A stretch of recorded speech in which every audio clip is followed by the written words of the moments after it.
All right, so we're going to do the superlatives, right?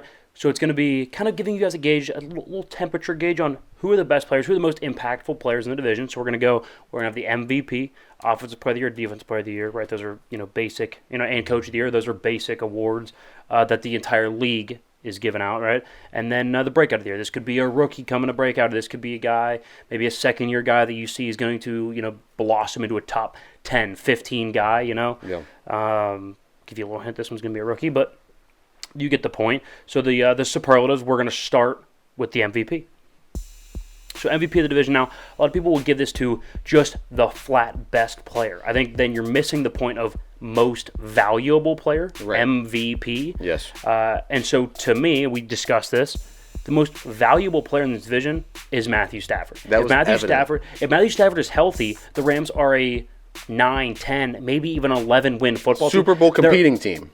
They are at bare minimum a playoff team. Without him, is it what, a 6-win team? Yes. I mean, you saw him this past year where they win 5-6 games. Yep. Because they didn't have Stafford for most of the season, right?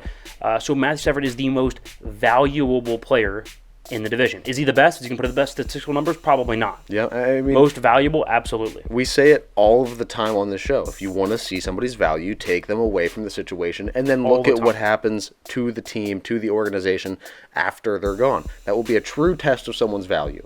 We saw that happen last year, and the Rams crumbled. So we thought about it. You can't really pinpoint a player on any of these other teams in this division where their absence would be like catastrophic to the team. We've seen the 49ers deal with injuries. They have so much depth, it doesn't matter. All the time. Geno Smith isn't like that crazy world beater. You could put in any other B- to exactly. Put Daniel Jones, who I think is more of a C+ quarterback. And the system will run itself. I think he would still be a very manageable quarterback, right? Really good run game, offensive line's been pretty good. 3 really, really nice weapons. I think so. Okay, Offensive Player of the Year. I don't want to say no-brainer, but Christian McCaffrey feels like a bit of an obvious pick. Yep. I think within his first 2 games, he threw a touchdown, ran a touchdown, caught a touchdown. Like he does everything. What he's able to do on the football field is dynamic, right? You could line him up in the slot. You could line him up out wide. You could handle the ball between the tackles, jet sweeps, motions, whatever. Even if he's not touching the football, he's a fantastic decoy, right? He can block a little bit out of the backfield, right? He has a little bit of everything. Now, can he stay healthy? We'll see. He did last year. Yeah. And if he does, to me, he's the best offensive player in the division. I don't want to say by a long shot, but by a pretty good chunk. And I'm excited because this is going to be the first season that we get to see him with a full off-season, OTAs, everything with the 49ers. Really gear up, learn the playbook even more. I mean, I can only imagine that being inserted into a new NFL team halfway through the season is going to be weird. It's got to be tough. And it's going to be really hard to learn the new playbook, learn the new system, learn that everything's new. So now you get time to learn and really get the classroom studying stuff out of the way. That way, you roll right into the season, you're ready to go. Yeah, I agree. And I mean, at the end of the day, the Niners told you how much they value Christian McCaffrey. When Brock Purdy was out of the playoff game, they started snapping the ball to Christian McCaffrey. Yes. Like actually snapping the football to a running back. Yeah, he would have been my number 2 for an MVP, but he was up there, yeah.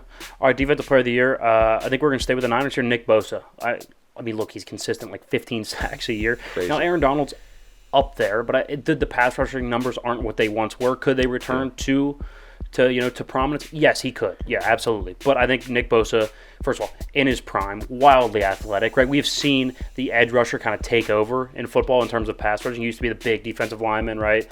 Reggie White, Aaron Donald, right? Now I think it is more of a Nick Bosa, TJ Watt. Like that's kind of what's working in the NFL. Right. So he's in his prime. The game's moving towards him. Right? He's a 15 sack a year type guy. And it can't be overlooked, I guess, that the amount of other good players on that front means that you can't physically double him every time. Yes. Right? You just can't. Yeah. Aaron Donald, who else was rushing the passer? You can double him a lot of times. Mm-hmm. Nick Bosa is going to get one-on-one looks, and I think he's going to be able to capitalize on a lot of those. Yeah, it has now turned into who do you have that can beat their left tackle?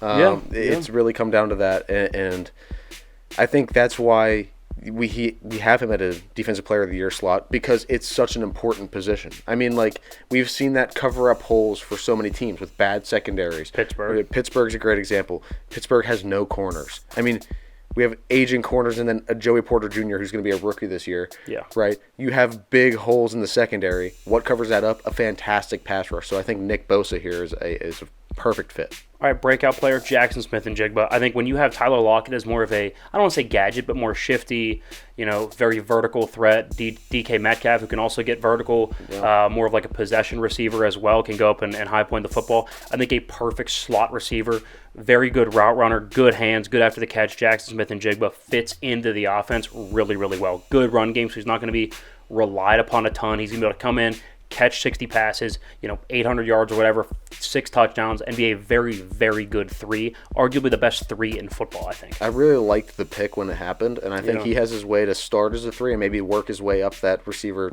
chain here as the season goes on. I think he has the talent to be better than Tyler Lockett and become their 2. I don't know if he's as physically gifted as DK Metcalf, but he could be very. That's true. He could be very productive. He could be productive enough to be a 1, though. Yeah, I think so. I think and I don't know if he stays in Seattle long term, but I mean, in any other system, I think he could go be a 1. There's like a select few teams, obviously, like the Jamar Chases, the Justin Jeffersons of the world. Yeah, but like 80% of the league don't have those guys. Yeah, I would agree. All right, coach of the year, I think Sean McVay. I think yes, they're going to be 10-7. I think they'll vie for the division. They could also end up in 3rd. It wouldn't surprise me. But my point is, I think they are going to be a winning football team. I think they're going to win double digits, and I think he's going to do that with the least talented roster of those top 3. I think we can all agree that Arizona is going to be in the basement, but with Seattle, the Rams, and San Francisco, I think he's got the least talent on the roster, but he's going to be able to do the most with it. Yep. I think, to me, that's the mark of really, really good coaching. They're going to be fantastic situationally, dynamic offensively, right? So that's the mark of a very good coach, Sean McVay, for me, as coach of the year. I love it, and he's been so dominant, and we've talked about it multiple times on the show. What other coach do you know that you could just walk up to and be like, hey, in 2014, when you were the tight ends coach for the Washington football team, or I guess at the time the Redskins, what play did you run on 3rd and 15 with 7 minutes left in the 3rd quarter? And he'll be able to tell you the exact play, like every single player that was on the field, what happened, what was the result, and what broke down without seeing the film in years. It's insane. The football mind on Sean McVay is enough to put him in the number 1 slot here, and he is. There you go, guys. There's superlatives. Matt Stafford's MVP, Offensive Player of the Year, Christian McCaffrey. Defensive Player of the Year, Nick Bosa. The breakout, JAXON, SMITH-NJIGBA, the rookie from Ohio State. And Coach of the Year, Sean McVay of the Rams. Guys, don't go anywhere. We're going to have